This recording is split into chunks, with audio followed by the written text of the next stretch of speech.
بسم الله الرحمن الرحیم. نن زموږ څلورم لیکچر ده. په دې څلورم لیکچر کې بیا په سلیکټرونو باندې بحث کوو، هغه هم د اټریبیوټ سلیکټر. نو اټریبیوټ سلیکټر تاسو خو سلیکټرونه وپېژندل چې د سلیکټر په توسط باندې موږ کولی شو چې د HTML یو الیمنټ یا ټګ انتخاب کو او هغه ته یو سټایل یا ډیزاین وروبخو. نو اوس هم همغه خبره ده، کله چې موږ غواړو د HTML الیمنټ یا ټګ باندې غواړو چې د سټایل ډیزاین کو او هغه انتخابو، خو دغه انتخاب د اټریبیوټ په توسط وکړو. هغه خو مختلف اټریبیوټونه لري او که موږ غواړو هغه د اټریبیوټ په توسط باندې وکړو نو موږ کولی شو. مثلا موږ راځو مختلف هغه لرو، پاراګرافونه لرو. صحیح ده، یو پاراګراف سو، بل درې پاراګرافونه موږ دلته واچول. صحیح ده، دې ته مثلا لیکو چې فرست پاراګراف. صحیح ده، او د سیکنډ پاراګراف سه،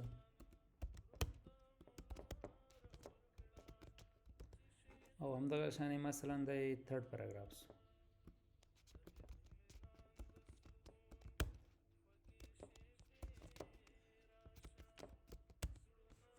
اوس که دا کنټرول ایس کو نو دلته راشو وګورو نو موږ سره فرست پاراګراف، سیکنډ پاراګراف او تھرډ پاراګراف درې واړه ښکاري.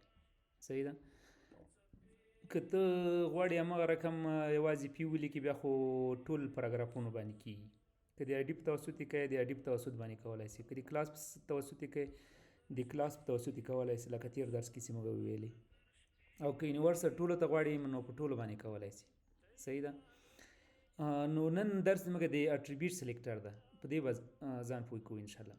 مثلا فرض مثال دې ته اټریبیوټ یې ورکول شوی ده د ټایټل په نامه باندې. په هر یو اټریبیوټ چې وي ضرور نه ده چې یوازې ټایټل وي. صحیح ده، دې ته نوم ورکول شوی ټایټل ته ویلو فرست. همدغه شان دې ته هم همدغه ټایټل په دې دوهم کې هم شته، خو دې ته ویلو ورکول شوی ده چې سیکنډ. صحیح ده، او مثلا په دې کې ټایټل هم شته، خو دې ته هم ویلو ورکول شوی چې فرست. صحیح ده، نو کنټرول ای سیو کوئ. د دې نه وروسته راځو دغه ریفریش کوم، همغه خبره ده ځکه کوډ مو نه ده کړی. صحیح ده، اوس دلته راځو د اټریبیوټ سلیکټر انتخابو. صحیح ده، زه راځم او ورته وایم چې فی، دا به یو ځل ریفریش کړو نو تاسو ته به وګوري، تاسو ته به معلوم شي دا په کوم ډول باندې موږ ته ښکاري. اوس په دې ډول باندې ده. نو پی پاراګراف ده، د ټایپ یا الیمنټ سلیکټر مې وکارو. دې نه وروسته زه اوس دې ته زه اټریبیوټ انتخابوم. مثلا که هغه اټریبیوټ چې د چا ټایټل موجود وي، صحیح ده، په هغه پاراګراف کې چې د ټایټل اټریبیوټ موجود وي نو په هغه باندې ماته چې وکړه کوډ وکړه، د هغې کلر ماته څنګه کړه، د هغې کلر ماته بلو کړه. صحیح ده، اوس که فکر وکړې په دې کې هم ټایټل موجود ده، په دې کې هم ټایټل موجود ده، په دې کې هم موجود ده، نو د دریو واړو کلر به څنګه کېږي، بلو کېږي. صحیح ده، د دریو واړو کلر څنګه شو، بلو شو. او که زه دا ورته لرې کړم د یو نه، صحیح ده، د دې نه دا لرې کړم، کنټرول ای سیو یې کړم. صحیح ده، نو دغه یو چې دا یو نه به بیا څنګه شي، د یو نه به همغه سټایل یا ډیزاین ختم شي، ځکه په دې کې د ټایټل اټریبیوټ نه ده موجود. صحیح ده، کوم چې هلته موږ ورته مشخص کړی ده.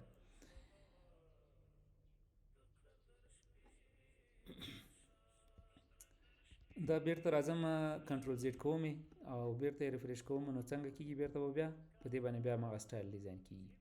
صحیح ده، او همدغه شان اوس ته کولی شي چې دې ته هغه ویلو هم ورته انتخاب کړي. صحیح ده، زه ورته وایم، صحیح ده، دغه ځای ته به راسم، زه ورته وایم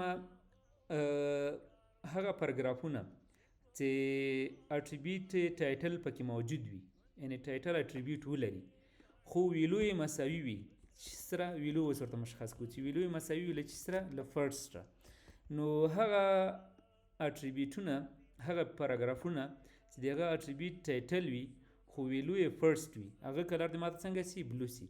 که دلته فکر وکړو نو یو دغه ویلو فرست ده، بل د دې ویلو فرست ده. صحیح ده، د اول پاراګراف او د اخري پاراګراف د دې ویلو څنګه ده، فرست ده. نو دغه دواړو باندې به څنګه کېږي، دغه دواړو باندې به دغه کوډ امپلیمنٹ کیږي.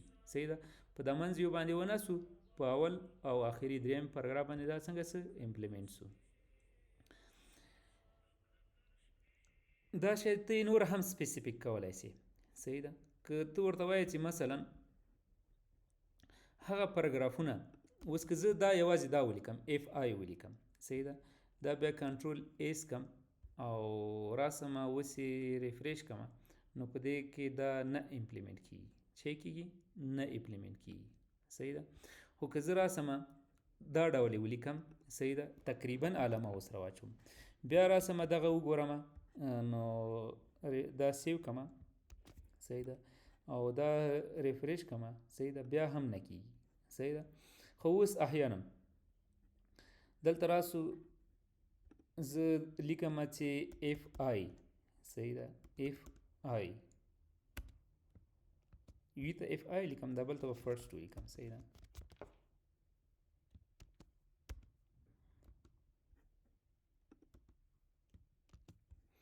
نو اوس به راسو یوازې به دغه اف آی باندې امپلیمنټ کیږي، اول باندې. صحیح ده. تقریبا علامه چې کومې سره اچولې اف آی سره. صحیح ده. خو که زه دې ته بل نوم مخې ته نور غټ نوم وي او زه ورسره ولیکم چې اف آی پی آر، ګوره یعنې دوه لفظونه سو، دوه ورډ سو، یو دغه سو بل ورډ دغه سو. صحیح ده. بیا راسمه کنټرول ایس یې کمه، بیا هم هماغه خبره ده، دې باندې امپلیمنټ کیږي. صحیح ده. په اول باندې څنګه کیږي؟ امپلیمنټ کیږي. او دلته موږ چې ورته ویلي دي تقریبا علامه مو ورته ویلې، ځکه دا کیږي. او که دا تقریبا علامه ترې لرې کې مساوي ولیکې بیا به نه کیږي. صحیح ده. بیا که راسې دا نه کیږي. صحیح ده. ګوره دې نه هم پر هغه څنګه کیږي، سټایل ختمیږي. علت یې څه ده؟ علت یې دا ده که مساوي وي، مساوي کې باید ته پوره نوم واچوې، څومره چې نوم ده همغه پوره نوم باید واچوې. صحیح ده. مثلا که دوه ورډز دي، که درې ورډز دي، که هر څومره دي هغه ټول باید ولیکې. او که دلته تا تقریبا ورته ولیکه، تقریبا دا چې بس هغه اول لفظ چې په چی باندې شروع وي هغه اول لفظ ته ګوره. صحیح ده. نور بیا مخ ته نور ته مه ګوره. نو که اول لفظ هر څه وي بس په هغه باندې دا کوډ څنګه کا امپلیمنټ کا. نو دا د ټایپ سلیکټر خبره وه چې ټایپ سلیکټر مو په دریو ډولو باندې وکړي. یو مشخص اټریبیوټ مو ورته ولیکه، بل مو هغه اټریبیوټ د ویلو په اساس که، بل مو هغه اټریبیوټ د ویلو په اساس خو تقریبي، مثلا که دغه کې موجود وي نو بیا په دې باندې کوډ امپلیمنټ کا. خدای دې کې ستاسې پوه شوي وي. بله خبره د موږ سره د چایلډ او ډیسینډنټ سلیکټر ده. دا چایلډ او ډیسینډنټ سلیکټر چې دا د لومړی تاسې ځان پې پوه کوئ. که په ورځني ژوند کې موږ مثال ورکو، دا داسې مثال لري لکه پلار، زوی، لمسی، کړوسی وغیره نور. صحیح ده. اوس یو پلار د هغه بچی لري، زوی لري، دغه زوی د پلار چې څه دا چایلډ څه. صحیح ده. دغه زوی څه چایلډ، په انګلیسي کې موږ چایلډ ورته وایو. صحیح ده. همدغه شان د پروګرامینګ په اصطلاح باندې موږ چې ورته وایو چایلډ ورته وایو. اوس که د دغه زوی چې چایلډ ده دغه بل زوی وسی، دغه چایلډ بل زوی وسی چې دا پلار ته چې راځي، پلار ته لمسی راځي، او د ده خپله چې راځي، د ده خپله زوی راځي، نو دغه د چایلډ دا چې څه چایلډ ته چایلډ راځي. مثلا نومونو باندې به یاد کړو. صحیح ده. یو احمد ده، احمد زوی څه نومیږي؟ کمال نومیږي. نو کمال د احمد څه چایلډ څه. خو که کمال زوی ولري او هغه د جان په نامه باندې وي، صحیح ده، دا جان چې ده، جان د کمال څه ده؟ چایلډ ده. خو جان بیا د هغه چې ده د احمد پلار د هغه لمسی ده. صحیح ده.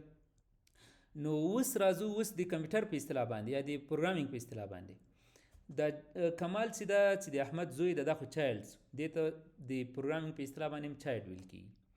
خو دا بل چې ده بل لمسی چې ده، مثلا لمسی ته موږ جان نوم ورکړی و، جان چې ده جان د احمد لمسی کېږي. خو د پروګرامینګ په اصطلاح باندې دې ته بیا څه ویل کېږي؟ ډیسینډنټ ویل کېږي. صحیح ده. ډیسینډنټ یا اولاده یا زوزات په دغه په اصطلاح په دغه په معنا باندې ده. اوس که جان بل زوی وزیږي، جان چې زوی وزیږي هغه مثلا نوم محمود سو، محمود د احمد څه سو چې احمد پلارو عمومي دغه کړوسی سو، نه دغه هم په ډیسینډنټ کې راځي. همدغه شان لاندې چې څومره هغه سره زیږوي بچیان، یو بل یې سره زیږوي یو بل ته، نو هغه ته څه راځي؟ احمد ته ټول ډیسینډنټ راځي. احمد یوازې د خپل هغه چیرې دا چایلډ او نانو ورور څومره زوجات اولاد راځي دا ټول چی راځي ډیسینډنټ راځي. نو دلته اوس موږ څه تطبیق کوو؟ صحیح ده. دلته اوس مثلا زه راځم یو ډیو جوړوم. صحیح ده. دا به بیخي دې ځای نه ختم کړو چې موږ ته هلته کوډ صحیح ښکاره شي. صحیح ده. دا به هم له دې ځای نه ختم کړو. دا به هم ختم کړو. صحیح ده. صفحه به راسو، صفحه به چی سي خالی سپینه سي. نو اوس زه راځم یو ډیو جوړوم. صحیح ده. دې ډیو په داخل کې زه چې جوړوم یو پاراګراف جوړوم. صحیح ده. او هم د دې په داخل کې چې جوړوم بل ډیو جوړوم. اوس دا دواړه که دغه ډیو ده او که دا پاراګراف ده دا د چا د دغه چې راځي د دغه چایلډ راځي ځکه دا چې سو داخل د همدغه کې دغه باډي خو د دې ځای نیول تر دغه ځای پورې ده. صحیح ده. د دې په داخل کې چې څومره الیمنټونه راځي هغه دته چې دي چایلډ دي. هغه دته چې دي چایلډ دي ځکه دې په داخل کې راغله. صحیح ده. دواړه د چا په داخل کې راغله دغه ډیو په داخل کې راغله.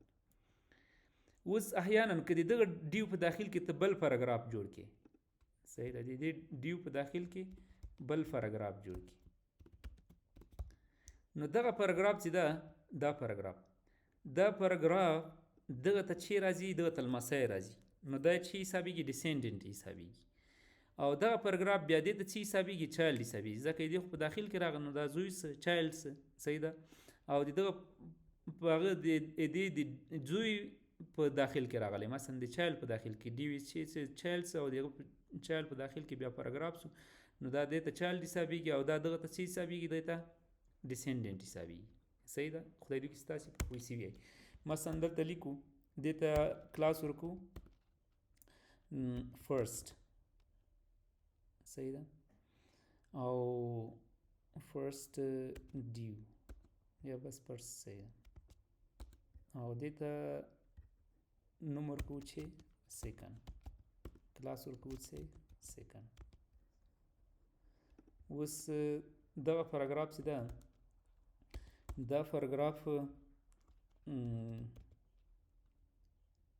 child of first د فرست چې ده چایلډ. صحیح ده. او دغه پاراګراف د child of second د دوهم چې ده چایلډ ده. صحیح ده. بټ خو descendant of یعنی مطلب ګرینډ چایلډ یا لمسی. صحیح ده. یا اولاده یا زوجات descendant of چې of first د first یو د ډیو first ډیو چې ده descendant ده. صحیح ده. دا مې همدغه شان ولیکه. دلته راځو اوس دغه چې کو دا اوس ریفریش کوو. موږ سره دوه پاراګرافونه شو یو چایلډ of first یو چایلډ of second but descendant of first. صحیح ده. نو اوس سټایل ته راځو. صحیح ده. چې موږ د چایلډ او ډیسینډنټ هغه څنګه اپلای کولی شو. نو زه راځم فرست په نامه باندې موږ یو ډیو لرو چې ده د فرست په نامه باندې موږ ډیو لرو. صحیح ده. نو د دې فرست ډیو په داخل کې هر څومره هغه چې راځي کلر هغه موږ ته چې که هغه موږ ته ریډ که مثلا ریډ ورته وایو. خو دلته ورته وایو چې د فرست ډیو په داخل کې چایلډ مثلا چې دا پاراګراف. صحیح ده. پاراګراف همغه موږ د ټایپ سلیکټر په اساس باندې ونومو. صحیح ده. نو د فرست ډیو په داخل کې څومره پاراګرافونه چې دي هغه ته موږ چې راته ورکړه ریډ کلر ورته راکړه. صحیح ده. دغه خالی علامه چې دا سپیس علامه دا سپیس علامه د چایلډ ده. صحیح ده. د سپیس علامه د چې ده د چایلډ. اوس راځو دغه ریفریش کوو نو چا وبخښئ ډیسینډنټ سپیس علامه د ډیسینډنټ ده. صحیح ده. نو د دې په داخل کې څومره هغه چې دي الیمنټونه دا چې سي دا باید دا ډیزاین په اپلای سي. صحیح ده. دا ډیسینډنټ خو به چایلډ چې ده هغه هم هغه راځي چې راځي هغه اولاد کې راځي، لمسی هم په اولاده کې راځي، کړوسی هم په اولاده کې راځي، دغه نور ټول هر څه په اولاده کې راځي. نو زه دا فاصله د چی په معنا ده؟ د ډیسینډنټ په معنا. که دې ځای کې یوازې ته چی ورته ولیکې، یوازې دا ورته ولیکې، صحیح ده، ګریټر دین علامه ورته ولیکې، نو دا بیا په دې معنا چې یوازې هغه چایلډ هغه کار ډیسینډنټ مه کوه، یعنې اولاده باندې کار مه لره، نور اولادو باندې یوازې چایلډ باندې موږ ته دا ډیزاین اپلای کړه. نو چایلډ باندې چې ډیزاین اپلای کیږي، صحیح ده، نو دا یوازې په کوم باندې اپلای سي؟ په چایلډ او فرست باندې به دا او هغه سي امپلیمنټ سي، صحیح ده. نو خدای دې وکړي چې تاسې په دې باندې پوه سوي یئ. دا و د نن ورځې درس.